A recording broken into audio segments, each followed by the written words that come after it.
ये चैप्टर 5 है वर्णिका का, धरती कब तक घूमेगी। धरती कब तक घूमेगी लेखक कौन है? धरती कब तक घूमेगी लेखक सावर दैया हैं। इस कहानी के अनुवादक कौन है? समकालीन भारतीय साहित्य अप्रैल जून 1983 से यह संभार लिया गया है। इस कहानी का राजस्थानी भाषा से हिंदी में अनुवाद कहानीकार ने स्वयं किया है। सीता अपने ही घर में क्यों घुटन महसूस करती है? सीता अपने ही घर में इसलिए घुटन महसूस करती है क्योंकि परिवार का माहौल ठीक नहीं है। बड़ा पूरा घर है, बेटे बहुएं हैं, पोते पोतियां हैं, लेकिन किसी में तालमेल नहीं है। परिवार की ऐसी स्थिति देख उसका मन भर जाता है। वह आंखें पोंछकर आकाश की ओर देखने लगती है। उसको लगता है कि जैसे पृथ्वी और आकाश के बीच घुटन भरी हुई है, वैसे घुटन उसके हृदय में भरी हुई है, क्योंकि वह घर में उपेक्षित है। खाने की रोटी तो मिल जाती है, लेकिन माँ के प्रति बेटे का जो दायित्व होना चाहिए वह नहीं दिखता। अर्थात माँ बेटे के बीच जो आत्मीयता होती है उसका सर्वथा अभाव है। न तो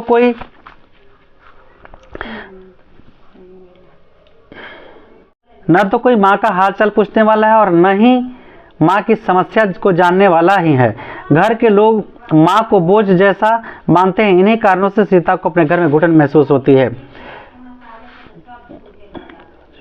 पाली दरवाजे पर अपने घर में दादी माँ के खाने को लेकर बच्चे खुश होते हैं, जबकि उनके माता पिता नाखुश होते हैं। पाली बदल, जैसे महीना जो बांध दिया गया था उसको पाली कहते हैं। जब जिसके यहाँ जाने रहता था उनके बच्चे खुश हो जाते थे और जिनके यहाँ से जाना रहता था उनके बच्चे दुखी हो जाते थे। माता पिता नाखुश, बच्चे की खुशी और माता पिता की नाखुशी के कारणों पर विचार करें। पाली बदलने पर अपने घर दादी माँ के खाते देखकर बच्चे इसलिए खुश होते थे कि अपनी दादी माँ के साथ एक ही थाली में खाएंगे, उनके साथ खेलेंगे, लेकिन उनके माता पिता नाखुश हो जाते थे क्योंकि उन्हें एक महीना उनका खर्च वहन करना पड़ता था। बच्चों से माता पिता अपनी माँ सीता के बोझ मानते थे। सीता को एक माँ के प्रति पुत्र का जो आत्मीयता होनी चाहिए वह नहीं है। माँ को दोनों शाम रोटी इसलिए देते हैं क्योंकि यह तो गले आ पड़ी फर्ज है। बेटे तो माँ को बोझ मान बैठे हैं। वे अपने अपने लाभ में डूब गए थे। इस स्वार्थ के कारण वे इतने गिर गए कि उनके जन्म देने वाली माँ को आफत मानने लगे। तात्पर्य यह है कि वे पुत्र का नहीं अपितु सामाजिक बाध्यता तथा बदनामी के भय से दोनों वक्त की रोटी देते थे। यदि यह भय नहीं होता तो उन्हें रोटी भी नहीं मिलती, लेकिन बच्चे उन्हें अपनी दादी जानकर खुश होते थे कि उन्हें अपने पिता की माँ का स्नेह भरा प्यार मिलेगा।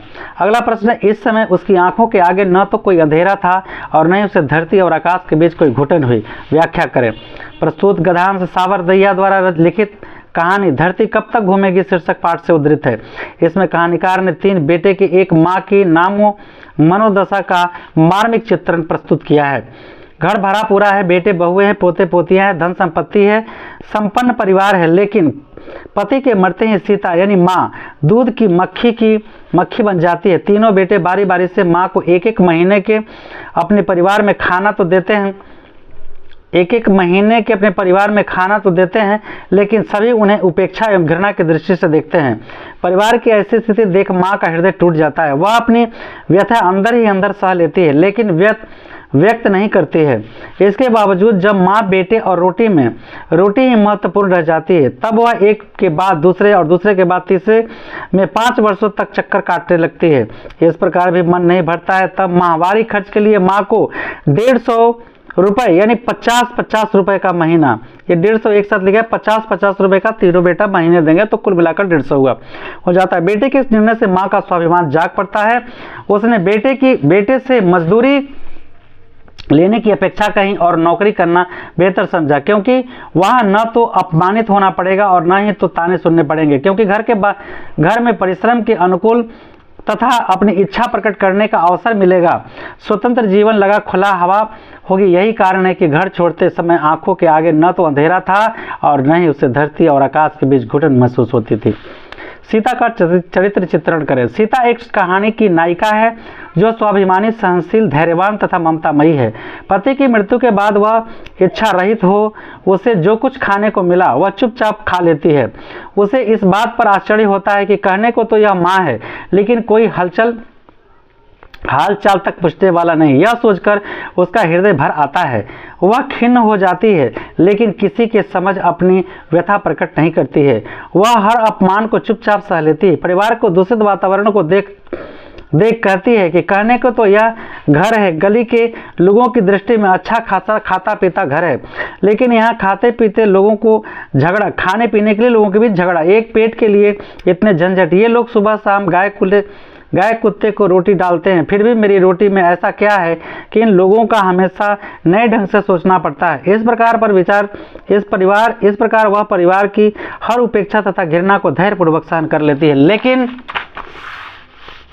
तीनों बेटे द्वारा माहवारी खर्च के रूप में 150 रुपए दिए जाने की बात, कुल 150 रुपए दिए जाने की बात सुनकर विदग्ध हो जाती है, यानी काफी दुखी हो जाती है।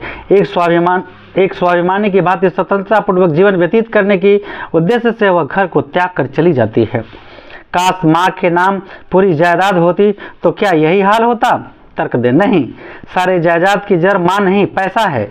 एक माँ जो 9 महीने अपनी पेट कोख में रखकर औलाद को जन्म देती है, वह बड़ा होकर ऐसा करता है तो मानवता की हद पार कर जाता है। काश कैलाश के पिता काफी जायदाद अपनी पत्नी के नाम रखे तो शायद माँ को अपने रखने के लिए लड़ाई नहीं होता, उनकी जिंदगी के लिए दुआएं मांगी जाती। अगला प्रश्न है, कहानी के शीर्षक की सार्थकता स्पष्ट कीजिए।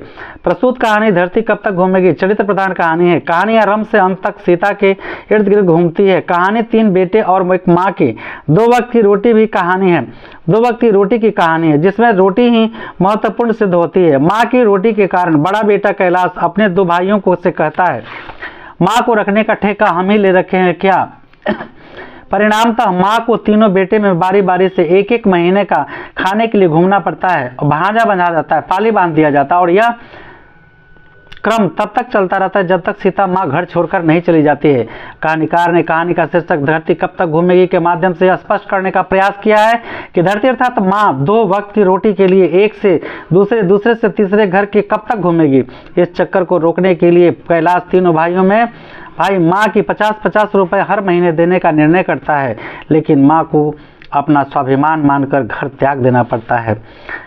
इस प्रकार कहानी अपने लक्ष्य तक पहुंच जाती है। पाठकों के मन में एक जिज्ञासा पैदा कर देती है कि आखिर वह कहाँ गई। अतः कहानी का शीर्षक विषयानुकूल तथा उद्भावबोधक है। मैं सभी समाज के लोगों से अपील करता हूं कि जिस माँ ने 9 महीने पेट में रखकर कोख में रखकर अपना खून पिलाकर आपको सींचता है और आज उसको 1-2 रोटी के लिए मोहताज कर देते हैं, कि आप अपने बाल बच्चे आपके साथ भी तो यही करने वाले हैं।